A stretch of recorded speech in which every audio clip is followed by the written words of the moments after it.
Hi all. I want to start this week by picking up where I left off about the discussion about the various methods of studying the New Testament.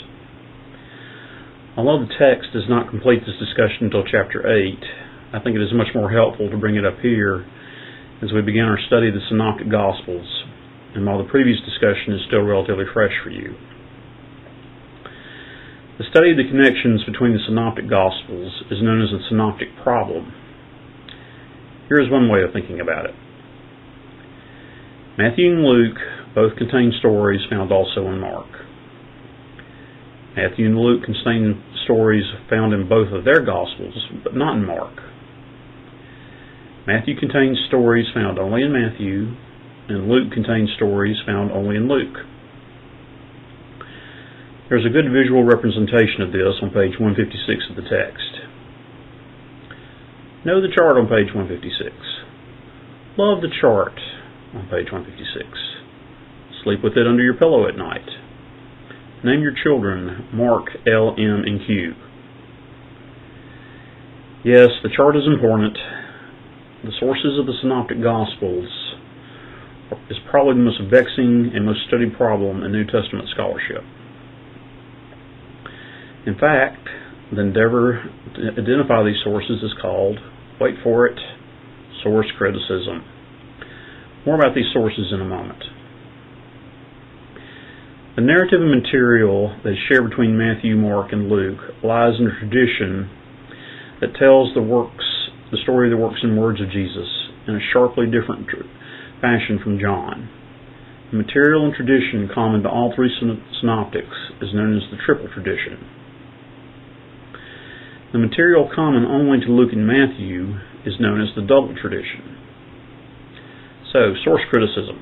What is it? Source criticism is the attempt to identify and understand the written sources of the Synoptic Gospels. Let me repeat, the written sources. This is not the attempt to understand the forms of the oral sources, again known as form criticism, or one of the various types of literary criticism. The most widely accepted idea in source criticism is the four-source theory. In its most basic form is source 1. Mark serves as the source for Matthew and Luke. Source 2. Matthew contains material specific to Matthew. This source is known as M. Source 3. Luke contains material specific to Luke. This source is known as L. And the fourth, final and most controversial source contains material common only to Matthew and Luke, but not found in Mark. This is known as Q, from the German word Quell, which means source. Here's the major problem. Q, while there is good reason to assume it existed at some point, has yet to be found in written form. Q contains some of the most famous of the teachings assigned to Jesus. See page 157, box 8.1 of the text. And here's the theological issue. Q seems to have included no emphasis on the death of Jesus as a saving act, but instead is focused on his ethical and spiritual teaching. In theory, Q represents one of the earliest, if not the earliest, form of Christianity. Now think about that in the context of what I just said about the theological issue presented by Q. This is obviously a set of issues of great importance for the meaning of Christianity. It is easy to understand why New Testament scholarship longs for the day, if and when it comes, when Q is found in written form. One other note here. There is yet another take on this known as the Griesbach theory, named after a fellow named J.J. Griesbach, who first proposed this idea as the solution to the synoptic problem. Some material in all three of the synoptics has Matthew and Luke agreeing in their version against what Mark says, that is opposed as to agreeing with what Mark says. This is a vocal minority in New Testament scholarship, but is one that persists in the works of people like William Farmer, the best-known revivalist of the Griesbach theory. I would now like to change our focus to Mark's use of Jesus' title in the Gospels, the Son of Man. Mark presents all the events unfolding during Jesus' last hours as a mortal man as being part of the unfolding divine purpose. He presents these events as happening to the eschatological Son of Man. In Mark 14:62-63, Jesus for the first time identifies himself as the Messiah, and that he will be seen sitting at the right hand of God. Now, Jesus has many titles in the Gospels. Son of Man is one most frequently used and always comes from the mouth of Jesus, apparently his favorite self-designation. Mark uses this title to denote three essential roles fulfilled by Jesus: an earthly figure who teaches with authority, a servant who embraces suffering, and is a future eschatological judge. New Testament scholarship has a wide range of views on Jesus' use of this title. One view is that the historical Jesus never used this title in self-reference. Another is that it was his favorite self-designation.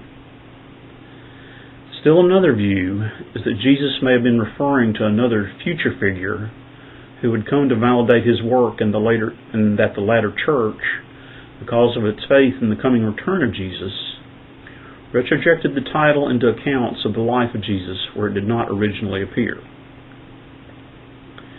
In the context of Mark, it is clear that Jesus himself is this figure. There is a long history of this term being used in Jewish literature. In the Hebrew Bible, the term is used most famously in two books, Ezekiel and Daniel.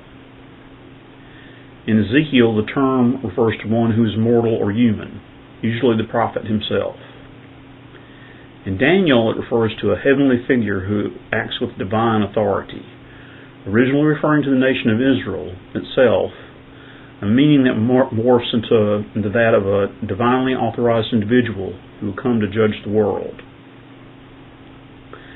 The non-canonical book 1 of Enoch contains a section known as the similitudes or parables that promptly refers to the Son of Man in this way.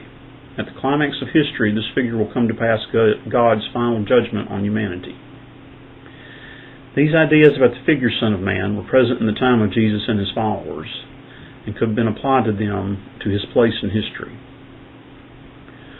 Mark's Jesus adds a new understanding to the idea of the Son of Man, that he is a servant who must suffer and die before attaining the glory assigned to him in Daniel and 1 Enoch. We see this in passages such as Mark 8:30-31, 10:45, 13:26-27. And finally, the Son of Man is an earthly figure who teaches with great religious authority. In Mark 2:10, Jesus announces he has the right to prescribe deep change to Jewish religious law and tradition. In 2:1-12, we have the story of the forgiving of a paralytic's sins. In 3:1-5, Jesus permits work on the Sabbath. Both situations outrage Jewish religious leaders. Only God can forgive sin, and who on earth can override Moses' injunction about no labor on the Sabbath, to be found in Exodus 20:8-10. It is the seemingly cavalier attitude of Jesus towards the Sabbath that infuriates some of the Pharisees and supporters of Herod Antipas to the point of the killing. We see this in Mark 3:5-6. Again, it must be put in the context of the times. Jesus' miracle working on the Sabbath, and even more infamous, the declaration that the Sabbath was made for humanity's benefit, 2:27-28, would seem to strike at the heart of Jewish faith. Devout Jews regarded the Torah as infallible and eternal. Here's an example. Other non-canonical books, the Book of Jubilees, holds that the Torah existed even before God called the universe into being, and people were created to have some sort of sentient being that could keep the Sabbath. Jesus' assertion that the Sabbath regulations were relative to human need appears to deny the Torah's unchanging truth and question its final status as the final revelation of Yahweh. which of course is the status Jesus eventually claims for himself. Again, more food for thought. Good luck on the test this weekend, and please let me know if you have any questions.